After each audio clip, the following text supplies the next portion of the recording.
Formula ఈ car racing సంబంధించి ACB మరోవైపు ఈడీ విచారణ కూడా కొనసాగిస్తుంది. రాజకీయంగా ఈ విచారణలు ప్రకంపనలు సృష్టిస్తుంది. అధికార విపక్షాల మధ్య మాటల యుద్ధానికి కూడా దారితీసిన పరిస్థితి. ప్రస్తుతం ఏసీబీ ఈడీ ఇప్పటికే పలువురిని పిలిచి విచారిస్తుంది, స్టేట్మెంట్ కూడా రికార్డ్ చేస్తుంది. అయితే ఈ కేసుకు సంబంధించి ప్రస్తుతానికి ప్రాథమికంగా ఏమనిపిస్తుంది, అసలు ఇది ఈ కేసులో ఎంతవరకు సబ్స్టాన్స్ ఉంది, లీగల్గా ముందుకు వెళ్ళే అవకాశం ఉందా, ఈ కేసులో లాజికల్ ఎండ్కు వెళ్ళే అవకాశం కనిపిస్తుంది? ఇదే అంశంపై మనతో మాట్లాడడానికి సీనియర్ అడ్వకేట్ రచనారెడ్డి గారు ఉన్నారు. వారిని అడిగి మరిన్ని వివరాలు తెలుసుకునే ప్రయత్నం చేద్దాం. మేడం, ఇప్పటికే కేసు నమోదైంది, ఏసీబీ ఈడీ విచారణ చేస్తుంది. ప్రిలిమినరీగా మీకు ఏమనిపిస్తుంది యాజ్ ఏ సీనియర్ అడ్వకేట్కి? ఈ కేసులో ఏమైనా సబ్స్టాన్స్ ఉందా, కరప్షన్ ఇంగ్రీడియంట్స్ కనిపిస్తున్నాయి? అందరికీ నమస్కారం అండి. ఇక్కడ ఈ ఏసీబీ కేసుని అంటే రెండు పార్ట్లుగా మనం చూడాలి. ఎందుకంటే ACB prevention of corruption act కింద ఇనిషియేట్ చేసింది. ఇప్పుడు ఏసీబీ చేసిన ఎఫ్ఐఆర్ మీద ప్రెడికేట్ ఒఫెన్స్, అంటే ఎప్పుడైనా సిబిఐ అయినా ఏసీబీనైనా మన స్టేట్ గవర్నమెంట్ కాన్స్టిట్యూట్ చేసిన ఎస్ఐటీ అయినా లేకపోతే ఎనీ అదర్ లా ఎన్ఫోర్స్మెంట్ అయినా మెయిన్ ఒఫెన్స్ని ఇన్వెస్టిగేట్ చేసి, అంటే ఫార్మలీ ఎఫ్ఐఆర్ రిజిస్టర్ చేసి ఇన్వెస్టిగేట్ చేయడం స్టార్ట్ చేసినప్పుడు ఈడీ కావాలంటే ఎంటర్ కావచ్చు. అండ్ ఈడీ ఈ ఒఫెన్స్ లేకుండా, ఈ ఇన్వెస్టిగేషన్ లేకుండా ఈడీ ఇంకో ఇండిపెండెంట్ ఒఫెన్స్ లాగా ఇన్వెస్టిగేషన్ చేయదు. So ED only money laundering aspect మీద ఎంటర్ అయింది. సో ఇప్పుడు మనం ఏసీబీ ఇన్వెస్టిగేషన్ చూస్తే, ఏసీబీ ఇక్కడ ప్రివెన్షన్ ఆఫ్ కరప్షన్ యాక్ట్ కింద గమ్మత్ ఏంటంటే, కరప్షన్ అనే పదాన్ని డిఫైన్ చేయలేరు. కరప్షన్ అనే పదాన్ని డిఫైన్ చేయకపోగా గ్రాటిఫికేషన్ అంటే లబ్ధి, ఎలాగో అలాగా లబ్ధి పొందడం, అంటే క్యాష్ ఆర్ కైండ్, అంటే cash or quid pro quo or something else.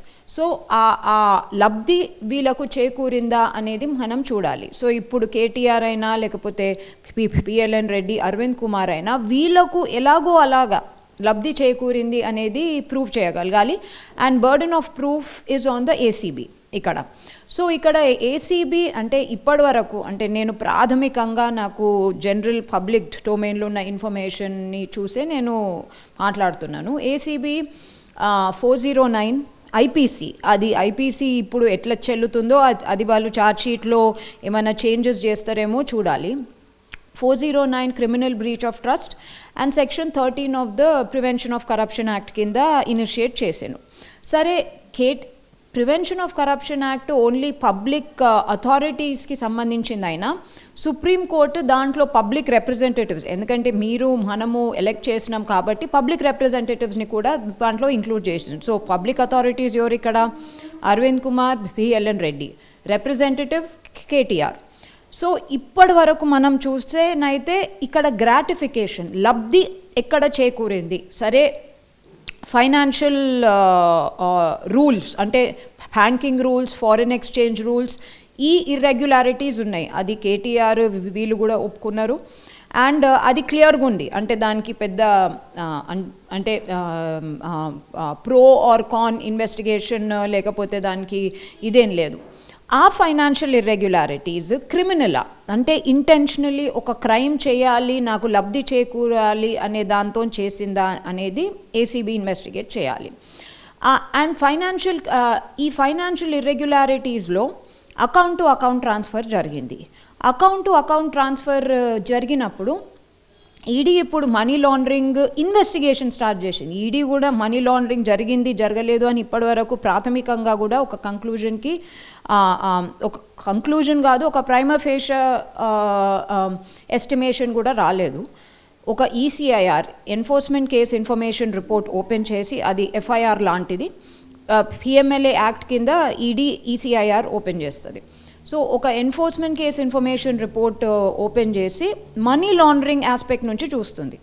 ఇక్కడ మనీ లాండరింగ్ కూడా ఏంటంటే అకౌంట్ టు అకౌంట్ ట్రాన్స్ఫర్ జరిగిందనే అలిగేషన్ తప్ప అన్అకౌంటెడ్ మనీ ట్రాన్స్ఫర్ లేకపోతే diversification of account to account transfer నుంచి ఇంకో అకౌంట్లకు, మనకు తెలియని అకౌంట్లకు ట్రాన్స్ఫర్ చేసి అలా లబ్ధి పొందిన. సో ఈ ఆస్పెక్ట్ ఇప్పటి వరకు పబ్లిక్ డొమైన్లో మీకు నాకు తెలిసినైతే రాలేదు. సో ఈడీ కూడా ఇప్పటి వరకు జస్ట్ 55-56 కోట్లు ఇన్వెస్టిగేషనే చేస్తుంది అని అనుకుందాం.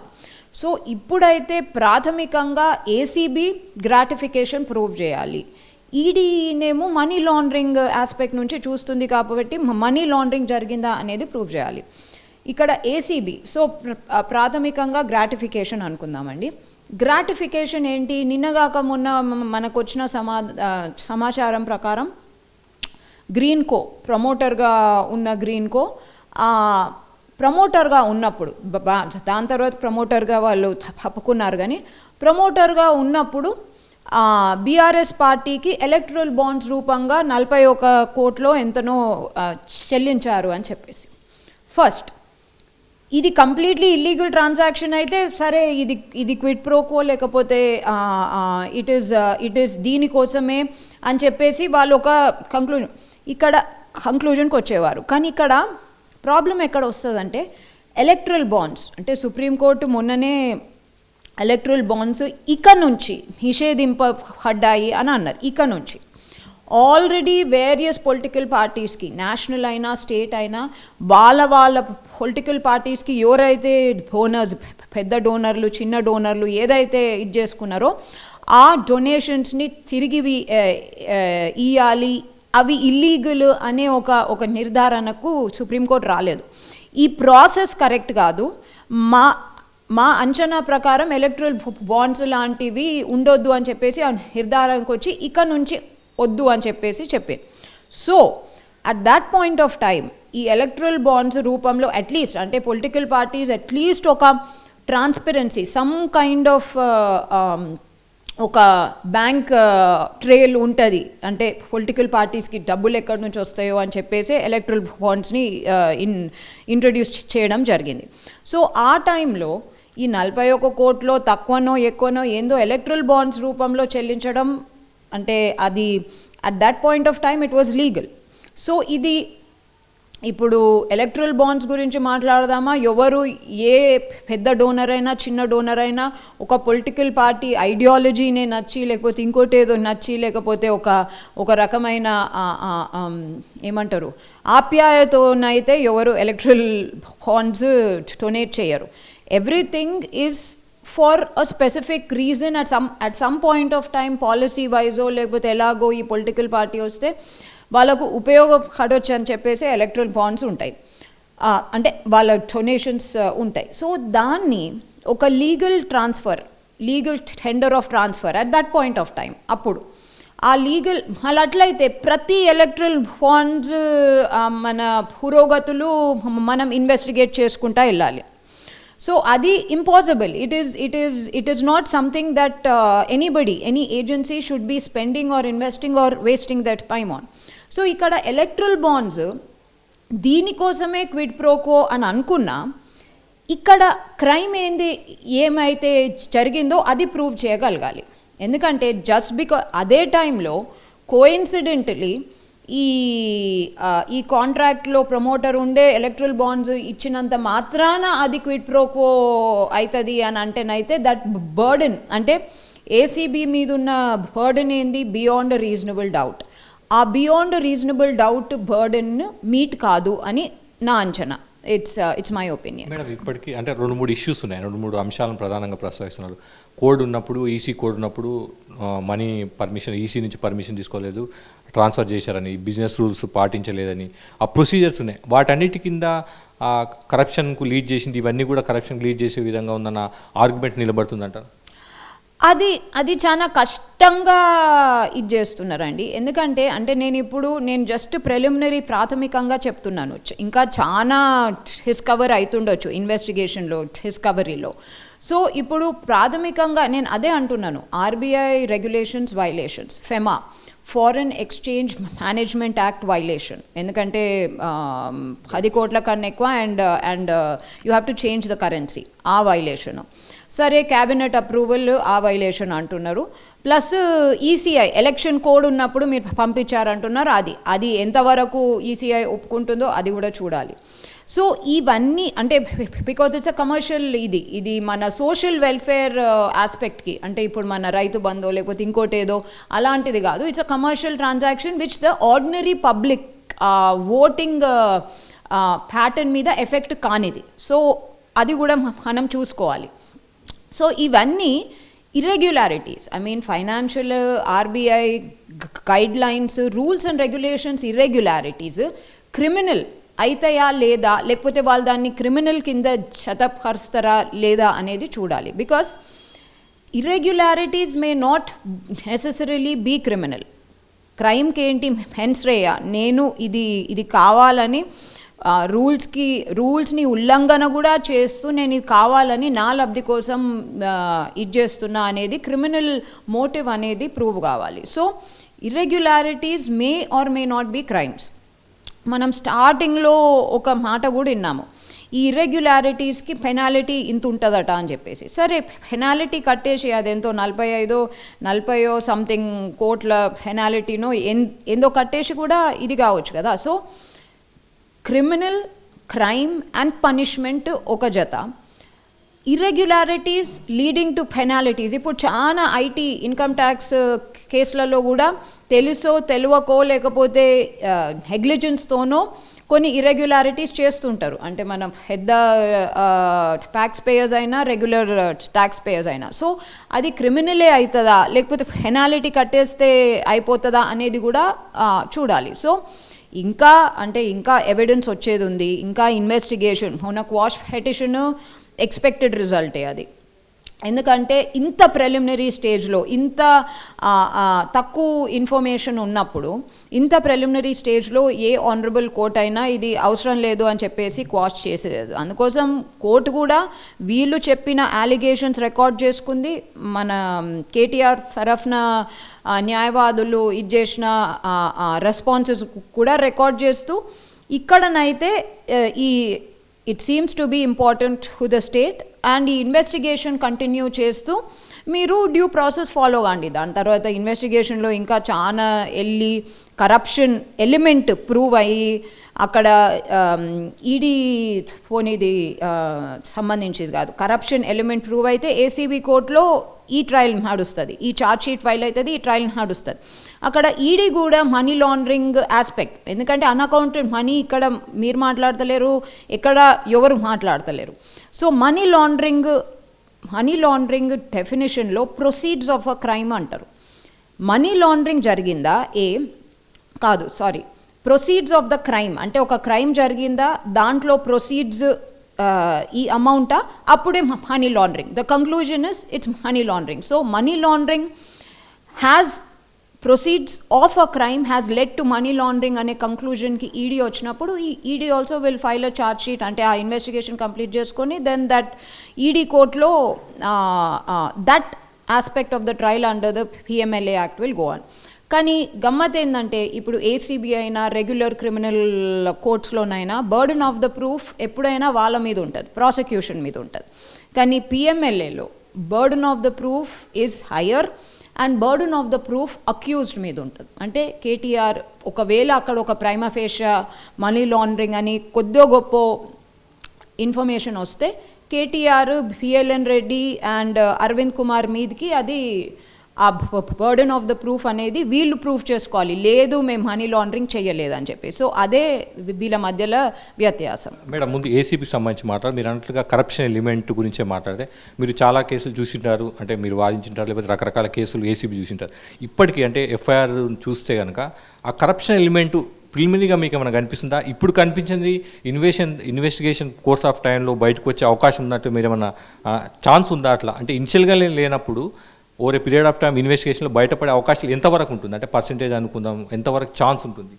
పర్సంటేజ్ కన్నా ఛాన్స్ ఏంటంటే ఆ గ్రాటిఫికేషన్ ఎలిమెంట్ని వీళ్ళు ప్రూవ్ చేయగలిగితే, ఏసీబీ ప్రూవ్ చేయగలిగితే అది కరప్షన్ జరిగింది అని అనుకోవచ్చు. ఎందుకంటే ఏదైనా డబ్బులైనా, క్విడ్ ప్రో కోనైనా, లేకపోతే ఇంకో ఏ రకమైన సహాయమైనా it is all considered corruption. కానీ ఆ గ్రాటిఫికేషన్ ఎలిమెంట్ని ప్రూవ్ చేయాలి. ఇప్పుడు అంటే నేను చూస్తున్నంత వరకు ఎఫ్ఐఆర్లోనైతే ఏం పెద్దగా లేదు. కానీ మొన్నొచ్చిన ఇన్ఫర్మేషన్ గ్రీన్కో ఎలక్ట్రల్ బాండ్స్ ఇచ్చింది అంటే అది that was a legal tender. అప్పుడు ఎలక్ట్రల్ బాండ్స్ పెద్ద పెద్ద ఆర్గనైజేషన్స్ అయినా కంపెనీస్ అయినా లేకపోతే హై వాల్యూ ఇండివిజువల్స్ అయినా ఎలక్ట్రల్ బాండ్స్తో వేరియస్ పొలిటికల్ పార్టీస్కి ఇవ్వడం అది that was an accepted legal tender, అదొక చట్టం కింద వచ్చింది. సో ఎలక్ట్రల్ బాండ్స్ ఇచ్చినంత మాత్రాన ఇది క్విడ్ ప్రోకో అయిపోతే it makes no sense. I mean ఆ బర్డన్ ఆఫ్ ద ప్రూఫ్ అనేది మీట్ కాదు. సో ఇప్పుడు ఇంకేదన్నా ఈ ఎలక్ట్రల్ బాండ్స్ కాక ఇంకేదన్నా వీళ్ళకు ఇన్వెస్టిగేషన్ అండ్ డిస్కవరీ అంటారు, ఇన్వెస్టిగేషన్లో ఇంకేదన్నా డాక్యుమెంట్ ఇంకేదన్నా ఎవిడెన్స్ డిస్కవర్ అయితే దెన్ చెప్పలేము. కానీ ఇప్పుడైతే it is rather slim. BRS వాళ్ళు అనేది అంటే మేడం ప్రాథమికంగానే ఓవరాల్గా కేసు చూస్తే ఓన్లీ ప్రొసీజర్ ల్యాప్సెస్ కనిపిస్తున్నాయి, ఎక్కడ కూడా కరప్షన్ అనేది లేదు, అన్ని అఫీషియల్గా విదేశీ కంపెనీకి ఎఫ్ఈఓకి పంపించినా కూడా అది రికార్డ్ అంటే గవర్నమెంట్ ఆ ఏజెన్సీకి పంపించింది, ఎక్కడ కూడా ప్రైవేటు పార్టీలకు పంపించింది లేదు, అది లేని అంశాన్ని దీంట్లో తీసుకొస్తున్నారు అన్న వాదన వినిపిస్తుంది. దానిపైన మీరేమంటారు? అంటే బీఆర్ఎస్ పార్టీ వాళ్ళకు అంటే వాళ్ళు ఏమున్నదో దాని గురించి చెప్తున్నారు. సో ప్రాథమికంగానైతే నేను కూడా ఒప్పుకుంటాను, పెద్ద ఏం కనిపించడం లేదు. అయితే ఎఫ్ఈఓని భాగస్వామి చేయకపోవడము ప్లస్ ఎఫ్ఈఓ కూడా అంటే మనము ఇక్కడ అంటే గవర్నమెంట్ తరఫు ఉన్న వాదననే మాట్లాడుతున్నాం కానీ ఆ ఎంటిటీ తరఫు ఉన్న వాదన మాట్లాడతలేం. ఎందుకంటే ఇక్కడ బ్రీచ్ ఆఫ్ కాంట్రాక్ట్ జరిగింది. బ్రీచ్ ఆఫ్ కాంట్రాక్ట్లో స్పెసిఫిక్ ఎక్కడనైనా ప్రపంచంలో ఏ కామన్ లా కంట్రీలోనైనా స్పెసిఫిక్ పర్ఫార్మెన్స్ అండ్ డ్యామేజెస్ ఉంటుంది.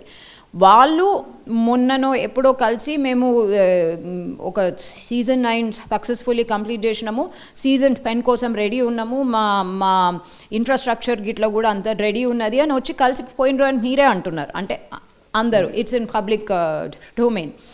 అటువంటప్పుడు ఇక్కడ it is a loss of revenue for them also. It's a loss of revenue for the government especially, and loss of revenue for them also as a private entity that is organizing this. So వాళ్ళు ఆర్బిట్రేషన్ని invoke చేసిండ్రు ఆ contract కింద. ఇప్పుడు arbitration నుంచి వెనకకు తగ్గి ఇంకేమన్నా కూడా ఇన్వోక్ చేయవచ్చు, ఒక సివిల్ కేసు అయినా ఏదైనా. గవర్నమెంట్ ఇస్ లయబుల్ కదా, ఎందుకంటే సగం కాంట్రాక్ట్ అయిపోయింది, ఇంకో 3 సీజన్స్ ఉన్నాయి. సో గవర్నమెంట్ లయబిలిటీ గురించి ఎవరు మాట్లాడతలేరు. రేపు ఆ ఎంటిటీ ఇంకేదన్నా విధంగా అంటే ఇప్పుడు వాళ్ళ కాంట్రాక్ట్లో కోర్ట్ కేసు వేయాలనో లేకపోతే వాళ్ళ దగ్గర వేయాలనో లేకపోతే ఇండియాలోనే వేయాలనో అని ఉంటే they can always initiate. So ఇక్కడ ఎఫ్ఈఓని ఇంక్లూడ్ చేయకపోవడము ప్లస్ ఇక్కడ ప్రొసీజరల్ ల్యాప్సెస్ ఉన్నాయని అందరూ ఒప్పుకుంటున్నారు. దాంట్లో నేను అందుకోసం అంటున్నా కదా, ఈ ప్రొసీజరల్ ఫైనాన్షియల్ ఇర్రెగ్యులారిటీస్ క్రిమినలా కాదు అనేది తేలాలి. అండ్ చాలాసార్లు ఫైనాన్షియల్ ప్రొసీజరల్ ఇర్రెగ్యులారిటీస్కి పెనాలిటీ ఇచ్చేస్తారు. అది చాలామంది లైక్ ఐ సెడ్ తెలిసి తెలియక నెగ్లిజెంట్లీ పట్టించుకోక చేసేస్తూనే ఉంటారు. ఇండివిజువల్ విషయంలో మీరు అన్నట్టు ఓకే, కానీ ఇక్కడ కేటీఆర్ అనే పబ్లిక్ రిప్రజెంటేటివ్ ఉన్నాడు, క్యాబినెట్ మినిస్టర్ ఉన్నాడు. ఈ పీసీ యాక్ట్ ఈ ప్రొసీజర్ ల్యాప్సెస్కు అట్రాక్ట్ అయ్యే అవకాశం ఉందా లాలో? అక్కడ కూడా మళ్ళీ మనము ఒకటే ప్రశ్నకు వస్తున్నాం. ప్రొసీజరల్ ల్యాప్సెస్ కూడా కరప్షన్కి దారి తీసిందా? ఆ కరప్షన్ అంటే ఆ గ్రాటిఫికేషన్ ఈ ప్రొసీజరల్ ల్యాప్సెస్ ఎస్పెషలీ చేస్తే కేటీఆర్కి ఏ రకమైన లబ్ధి చేకూరిందా ఈ కాంట్రాక్ట్ నుంచి, ఈ 55 కోట్ల నుంచి డబ్బుల రూపంగానా లేకపోతే ఇంకో ఏ రూపంగానా లబ్ధి చేకూరిందా అనేది ప్రూవ్ చేయాలి. ఇప్పుడు మన ఎలక్ట్రల్ బాండ్స్ అంటున్నారు, I think it's a slim excuse. But ఇంకేమన్నా డైరెక్ట్లీ లబ్ధి చేకూరిందా అనేది ప్రూవ్ చేయగలగాలి. సో ఇప్పటికైతే అది అలా ఉంది. ఇంకేమన్నా ఇన్వెస్టిగేషన్లో బయటకు వస్తే మనం చూడాలి. ఫైనల్గా చెప్పండి మేడం, ఈ కేసు అంటే మీకున్న అనుభవంతో ఈ కేసు ఎక్కడ దాకా వెళ్ళే అవకాశం కనిపిస్తుంది? ఎంత లాంగ్ ట్రావెల్ చేసే అవకాశం కనిపిస్తుంది మీకు? మాకు తెలిసి ఇన్వెస్టిగేషన్లోనే చాలా టైం పడుతుంది సార్. ఎందుకంటే ఇన్వెస్టిగేషన్లో మీరు ఒక క్రైమ్ ఆపాదించిండ్రు, ఒక క్రైమ్ ఆపాదించినప్పుడు దానికి సరిపడ్డ ఎవిడెన్స్ లేకపోతే అది ఛార్జ్షీట్ ఫైల్ చేయడము ఇంపాసిబుల్. ఆ ఛార్జ్షీట్ ఏదో అటో ఇటో మనము ఇది చేసుకొని ట్రయల్కి వెళ్ళినా ట్రయల్ ఎంతవరకు డ్రాగ్ ఆన్ అయ్యి ఫైనలీ ఏం వర్డిక్ట్ వస్తుందో కూడా కష్టం. So I think most of the time will be spent on the investigation. Okay. Thank you. మొత్తం మీద ఈ కార్ ఫార్ములా సంబంధించి సీనియర్ అడ్వకేట్ రచనారెడ్డి గారి అభిప్రాయం ఇది. ఏసీబీ విచారణ ఏ విధంగా సాగుతుందని కూడా మనం కూడా చూడాల్సింది. కెమెరామెన్ ముత్యంతో కలిసి రాఘవేంద్ర, సాక్షి టీవీ.